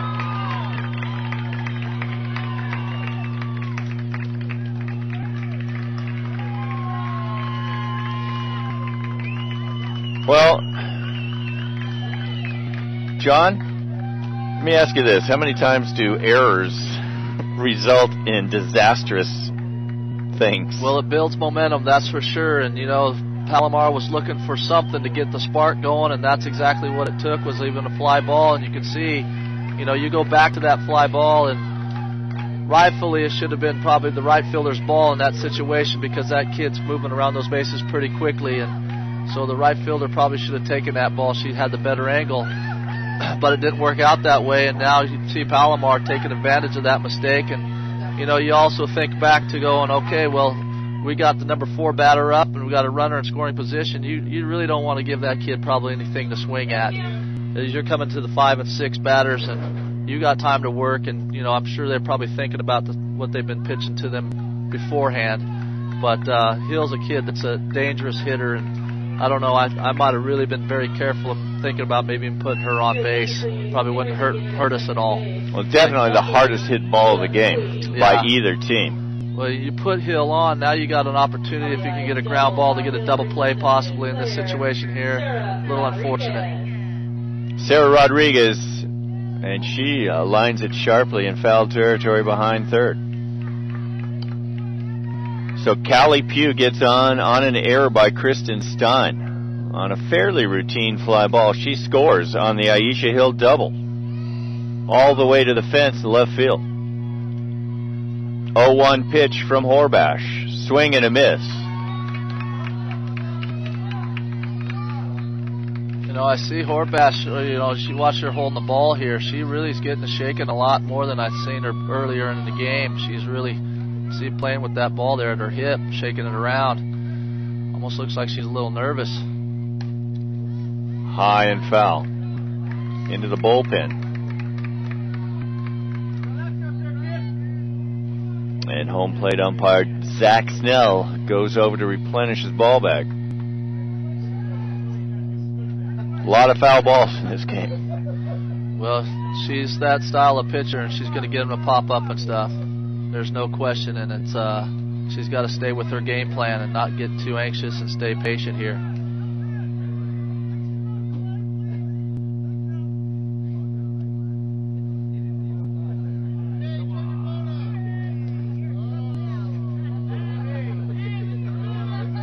So we're getting another request by the first base umpire, Herb Hewitt, to turn off the illuminating assistance on your phones or cameras. A lot of people don't even realize that there's a light on when they're shooting. Just a little flick of the button and you're done. 0-2 now. The count to Sarah Rodriguez. 1 run across, the only run of the game for Palomar here in the 5th. Thanks to Aisha Hill's RBI double. Yeah, you called it earlier. You said this could be a 1-run ball game. There is only 1 out, so we got some opportunities to score a couple more possibly. This one hit high. 3 of them over there, and this time Kristen Stein makes the grab. Covered a lot of territory. That probably should have been the left fielder's ball. Well, I think she made the right call. Did she? Yes, she's the one that wants to make that play. She's going in the direction towards third base in case something does go wrong there. But that kid's not going to probably challenge to try and draw a throw or anything at that point. So Stephanie Kosher steps in, struck out twice to end the first, to end the third. Horbash seems to have number 13's number. 2 down, Aisha Hill at second, wants to trade places with Kosher.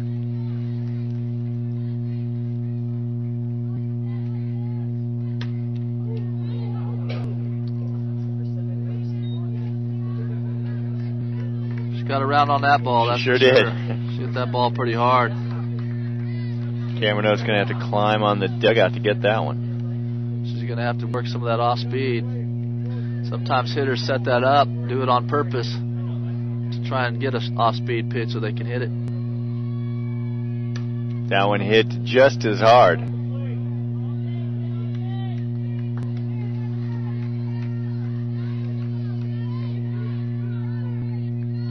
So 0-2 the count now to Stephanie Kosher.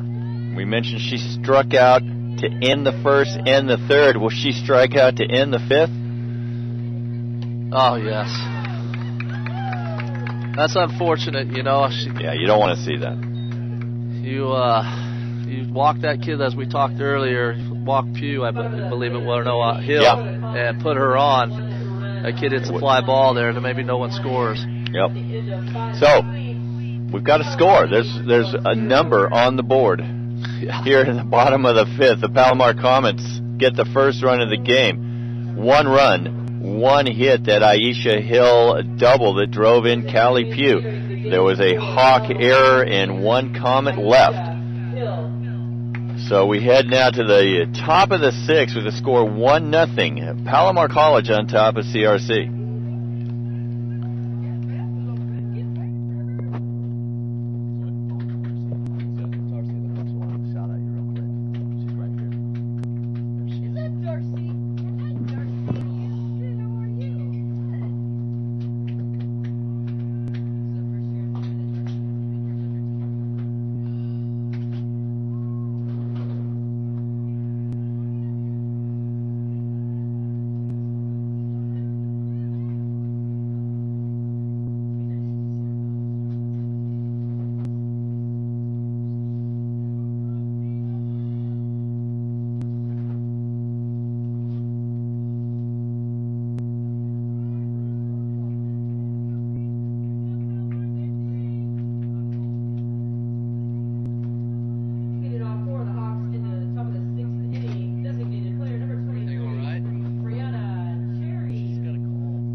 So leading off the Hawks 6th, Brianna Cherry, the DP.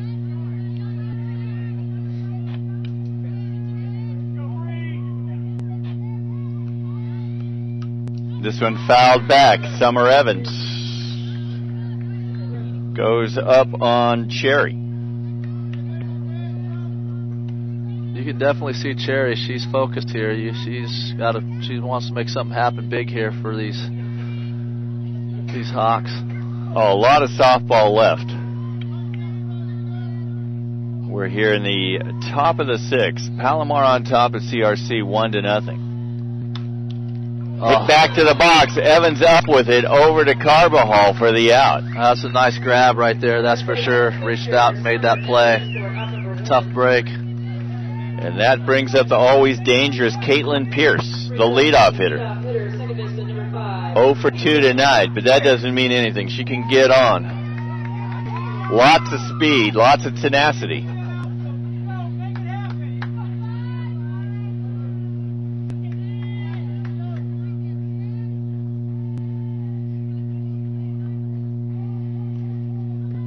Got a no pitch as Caitlin Pierce calls timeout. Yeah, that's kind of surprising. You don't see that happen very often, getting a timeout like that. That kind of surprised me.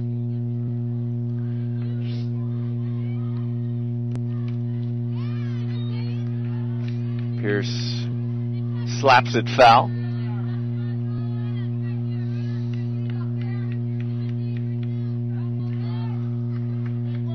Pierce batting .303 on the year. Gets on.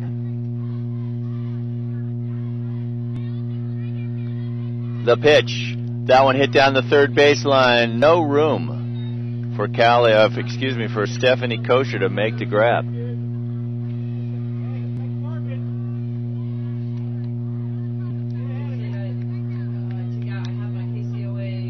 Great pitcher's duel here tonight between Amanda Horbash and Summer Evans.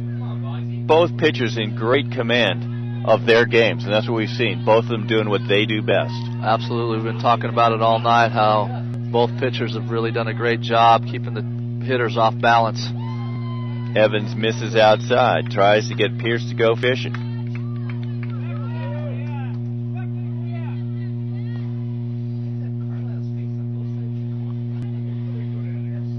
The 1-2 pitch to Pierce.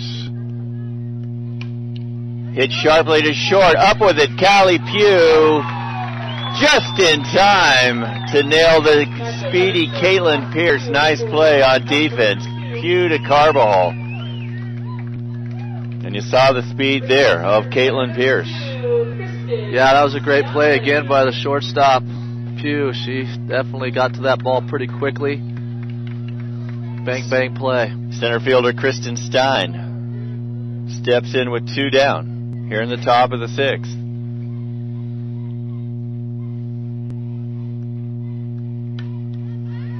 Fouled back.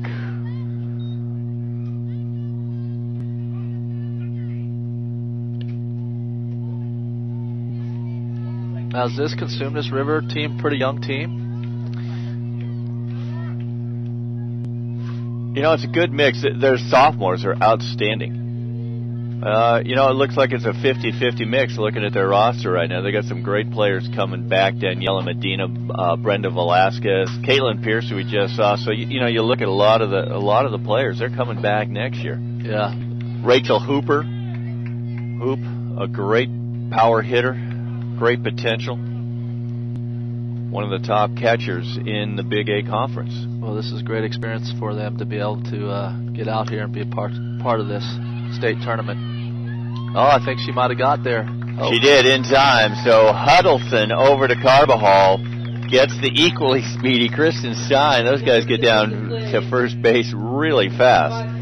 And the Hawks are retired in order in the top of the 6th. 4-3 if you're scoring at home for out number 3.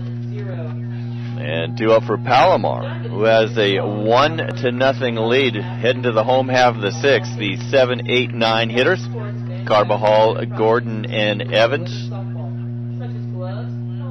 So we talked a little bit about Amanda Horbash, who has, let's see, she struck out 4. But the thing that's been amazing is she has gotten out of so many tight jams with command of her pitches. Well, I believe, isn't that how many strikeouts does Evan have? Does she have about the same, 4 or 5? Yep, same number. Same number. So yeah. Again, it's definitely a pitcher's duel. This game is still much alive. There's still a lot of things that can happen right now. Horbash needs to just stay with her game plan. She's been doing a great job. Just one miscue, like you said, it can definitely devastate a team. When you go in there and make a mistake like that, but it happens. It's tough out there. The lights are, pretty bright, and it gets out there in the dark. That's a high fly ball. It gets up there in the dark. But, and I don't know how often they play in the dark up north. Not very often. Probably not often that No. they play under the lights. And so it's some more things you got to experience. And, you don't ever want to look for excuses, but sometimes that can be a difficult play to make. So Horbash to face Christina Carbajal to lead off the bottom of the 6th. Carbajal struck out in the 4th, walked in the 2nd.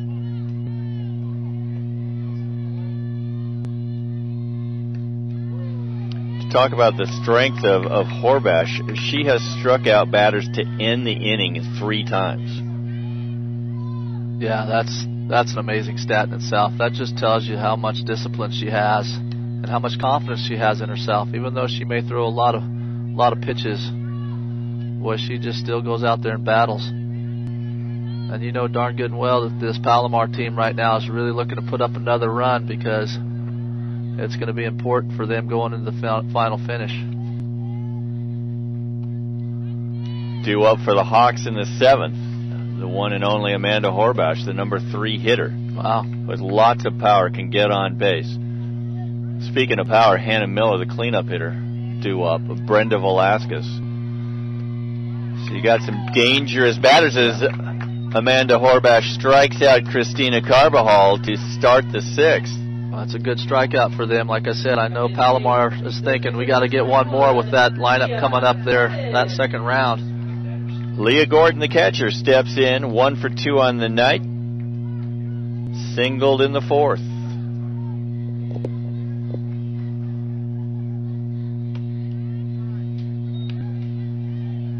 Ball 1.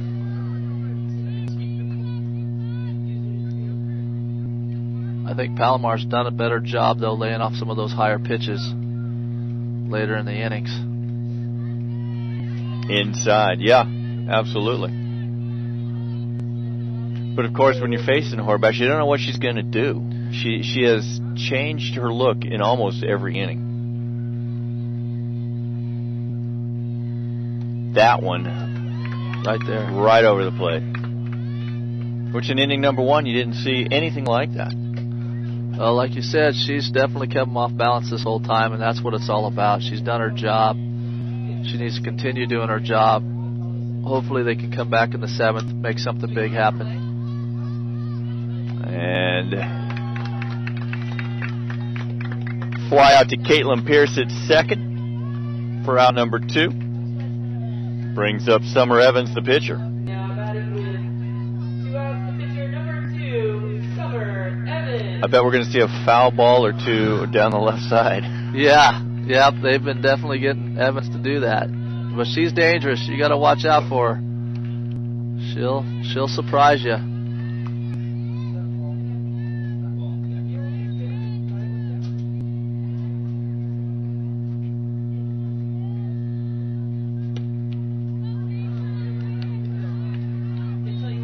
Two 2-0 now the count to Summer Evans, pitcher against pitcher in a pitcher's duel.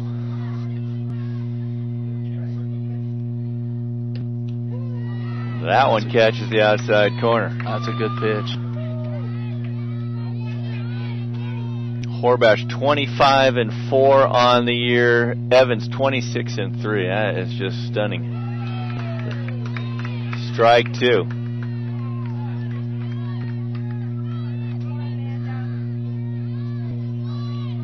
2 down, 2-2 pitch. That one fouled into the net. Boy, she's going straight to work. She's not even taking any kind of time right here. She's going right after Evans. That pop-up slowing him down a little bit, but she's just getting right up there and going straight to her pitch. See, right there. There we go. That one hit to the shortstop, Brenda Velasquez, for out number 3. So a 3-up, 3-down inning for Palomar. Horbash sets them down in order, setting the stage for the top of the 7th for CRC. Great matchup here tonight, that's for sure. I love seeing these kind of games, even though you don't see a lot of runs. It's always fun to see a good pitching duel. A lot of times this day and age, you see the pitchers are not quite so dominating anymore. You got these fancy bats coming out, and fences are short. See a lot more big hits. And, you know, that's one of the rules that they want to try and implement in from here on out. They want to get the fences up a little bit higher and move back. And so, you know, these pitchers, some of the pitchers don't have much of a chance. But tonight... Well, we saw that in the first game. Yeah, absolutely. Saw that in the first game. A lot of home runs hit. And again, tonight you see both of these pitchers just doing an outstanding job. Well, you're seeing two of the state's best pitchers doing what they do best, and that's the reason why Palomar and Cosumnes River College are here, on the strength of Summer Evans and Amanda Horbash. Yeah, I think right now Cosumnes is surprising a lot of people here of how well they're playing tonight and how well that pitcher's throwing tonight. And I think that, you know, the next game that they go and play, whoever ends up going to play in Cypress, is going to be probably another pretty good duel. Well, you see three teams in Palomar, San Mateo, and Cypress who are here all the time. All the time. And you know, you see a Cosumnes River and a Shasta and some of those other teams that aren't here very often. You don't know what to expect. Yeah. It's kind of nice to get a few extra teams come in here once in a while, that's for sure. It was nice to see Sierra come in and do a nice job when Darcy had her first championship. And, you know, it's nice to see a North team get in there once in a while, even though I'm a South guy. Yeah. You know, it is nice to get the North team state championship title, and, you know, it's good to have the battles. Well, speaking of Amanda Horbash, she's leading off the 7th inning of 4 CRC as they trail 1-0. Outstanding hitter, Horbash is. 351 on the year. 2 home runs, 27 RBI. Leads the team in runs with 42, 46 hits. Wow, that's a pretty good looking pitch right there. I think Horbash was a little fooled. I was even a little fooled there. That was a really good curveball. And if you got fooled, that's saying something. That's saying something, right? 2-0 pitch to Horbash. Misses outside, ball 3. Last thing Summer Evans wants to do is put a runner on base. She's been sailing along, giving up only 2 hits. Yeah, you don't want to put this kid on base, that's for sure, with the heat of their order coming up. And she walks Sure Amanda Horbash. Last thing Palomar wanted to do was walk the leadoff hitter, bringing up Hannah Miller, who can put the Hawks in the lead with one swing of the bat.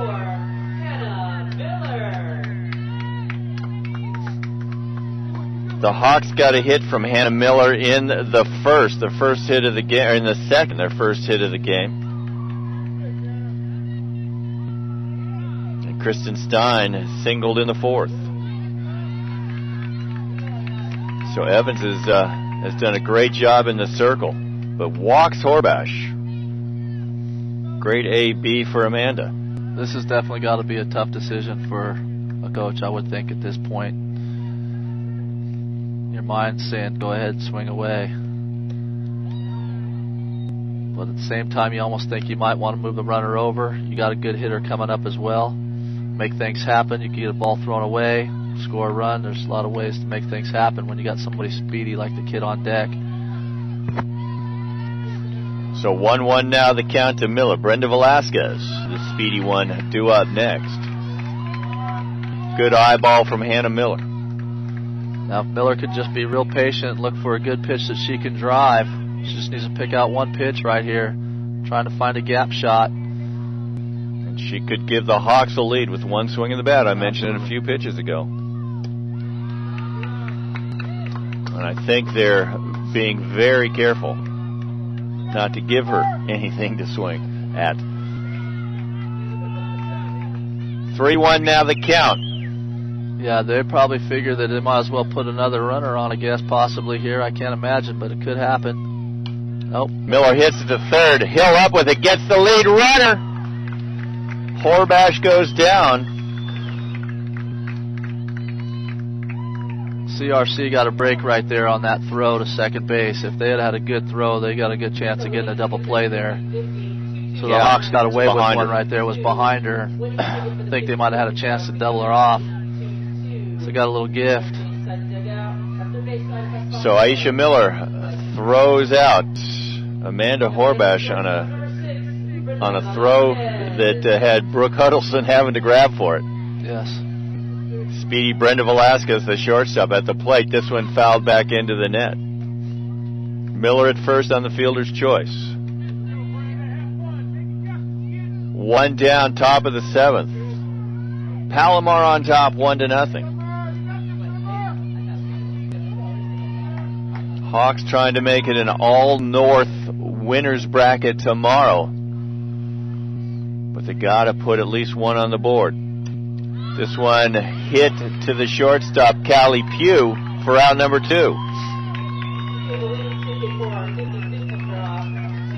That brings Christy Satterley, the third baseman, up.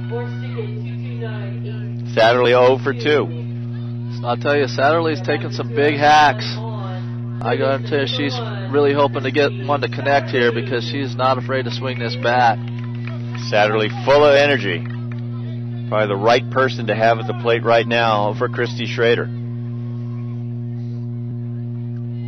Has a motor. This one fouled back, out of play. Right off of her hands. She's working inside pretty hard.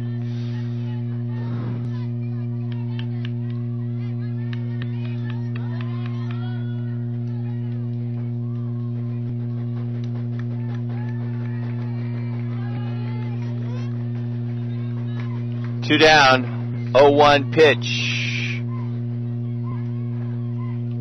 to Satterley coming up. Hannah Miller at first. 1-0 Palomar lead. Top of the seventh.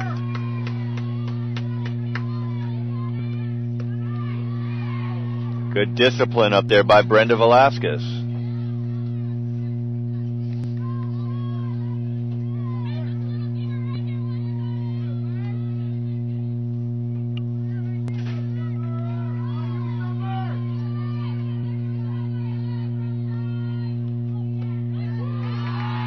That one drops in for a strike. That's that off-speed pitch.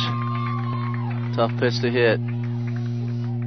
So the Comets one pitch away from moving on to a winner's bracket matchup with fellow number 1 seed, the North number 1 seed, San Mateo. Let's see what Satterley can do here. This one hit sharply to third. Bad hop. Satterley on at first. Miller safe at second. The Hawks stay alive. They sure do, and that was a tough hop by on Hill there. Tough play. What's the official score on that one? We're going to go E5 on that. And that brings up Rachel Hooper. Big batted Rachel Hooper. She too, like Hannah Miller, can send it out of the park with one swing of the bat.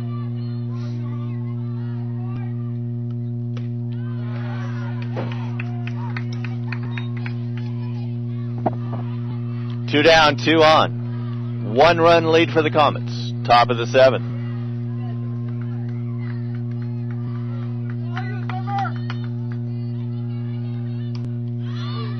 And Hoop fouls it into the net.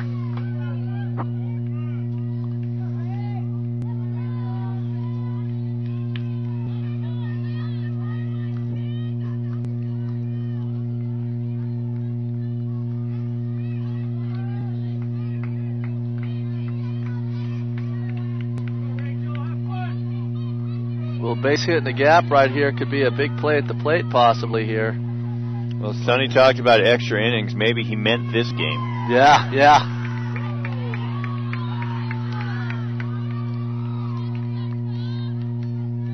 That one inside, ball 2.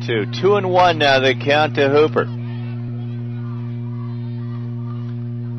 She's got to be patient, look for her pitch right here. Just going to see some junk here. This one hit in the gap. Nope. No. Oh, just back to make the grab, Callie Pugh. And that ends the CRC threat and the game. Your final score. Palomar 1, Cosumnes River College nothing. The Comets move on to face College of San Mateo in a 3 o'clock winners bracket game. The Hawks will face Cypress in that 5:30 elimination bracket game. Those should be 2 really good games. We've seen 2 really good games today. 1-run wins for both teams. Number 1 seeds advance. Palomar against College of San Mateo. Final thoughts about this game? Well, I'll tell you, it's unfortunate. You know, someone's got to lose a game there because both those pitchers just did just a great job. Hats off to Summer Evans. What a great job she did. But I'll tell you, that Callie Pugh, the shortstop for Palomar, she made some great plays in tonight's game and saved them in several situations. And I think defensively, she really saved them in several situations there to keep these guys alive. It's unfortunate, again, you know, one little mistake and it's little, you know, that little mistake there in the outfield. But, you know, it's a tough break, and I think that Cosumnes River is going to do fine. You know, it's a great experience for them, and it's always fun to see a good battle like this. Well, and you talk about that one mistake, you talk about the unfortunate error by Kristen Stein that eventually led to the run. You know, the Hawks all season long in their run, their 9 straight victories to get here, have played flawless defense and had timely hits. Amanda Horbash continues to be an outstanding pitcher in the circle. Watch out, Cypress. You know, we talked about how Cypress is dangerous coming in that elimination bracket. Watch out for Cosumnes River College as they make a move to continue play tomorrow. Horbash, master pitcher, all kinds of different looks out there, and Palomar fortunate. I'm not going to mince words. They were fortunate to get that 1 run off of her on that error and the RBI double by Aisha Hill. They really were, and this could have easily been an extra inning ball game without question if that doesn't happen, because I mean, it could have went, who knows, 14, 15 innings for the way they were pitching. I thought both of them were very strong, still were in command of their game. And it would have been interesting to see what would have happened if that mistake doesn't happen. But, you know, it's all part of the game, and it keeps teams fired up. And it's one way to get a team motivated, whether it's a mistake or a miscue or even a mental error. You know, those are the times where teams can take advantage of you, especially this late in the season. So looking ahead, you got 2 number 1 seeds tomorrow, the undefeated 41-0 College of San Mateo Bulldogs against the 39-3-1 number 1 South seed Palomar College. You got monster offense in San Mateo against a good pitching team, good defensive team in Palomar. Yeah, I think it's going to be a definitely interesting matchup. I think the pitching is a little stronger with Palomar. I think Evans does a great job keeping them off balance. I imagine Cosumnes River has played San Mateo. I don't know what they have. Did they play several times? No, just once. One time. Was it early in the season, late in the season? You know, yeah. And I wish I had I had it all here. I just was curious. You know, I think about it because, you know, I'd like to. I'm sure that would be a good matchup there because, you know, all these teams that are here tonight. I mean, there's no question any one of them could be a champ, and you know, tomorrow's game should be a good one. I think Evans is going to do a nice job, but boy, I tell you what, to win 41 ball games in a season, what San Mateo has done is just absolutely impressive. I don't care where you're at, you know, and I think they're on a roll and they're going to be tough to beat. There's no question, but I think that Palomar's going to have to get their bats out if they're going to try and go out there and take one from San Mateo. The pitching can be great, but San Mateo, they seem to swing the bats, and like you said, you saw it with the Cypress San Mateo game here just a little bit ago with all those home runs.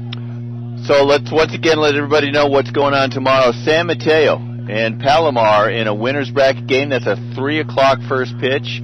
And then Cypress against Cosumnes River College. That's an elimination game following at 5:30. We'll have every pitch, every inning of all the games tomorrow. And what a great first day here at the 2015 CCCAA Softball State Championships. Your final scores: Game 1, College of San Mateo 4, Cypress College 3. Then it won a mammoth pitcher's duel between Summer Evans and Amanda Horbash. The Palomar College Comets come out on top, 1-0 over the Cosumnes River College Hawks. And John Wismuth, College of the Canyons coach, it's been an honor having you in the booth here. Look forward to many, many more games with you. My pleasure. I look forward to coming back here and doing another round with you. And if you need me tomorrow, let me know. You got it. All right. All right, Matt Folsom, John Wismuth signing off here from Bakersfield College. We'll be back tomorrow. Just before 3 o'clock with all the action here in the CCCAA Softball State Championships. Good night.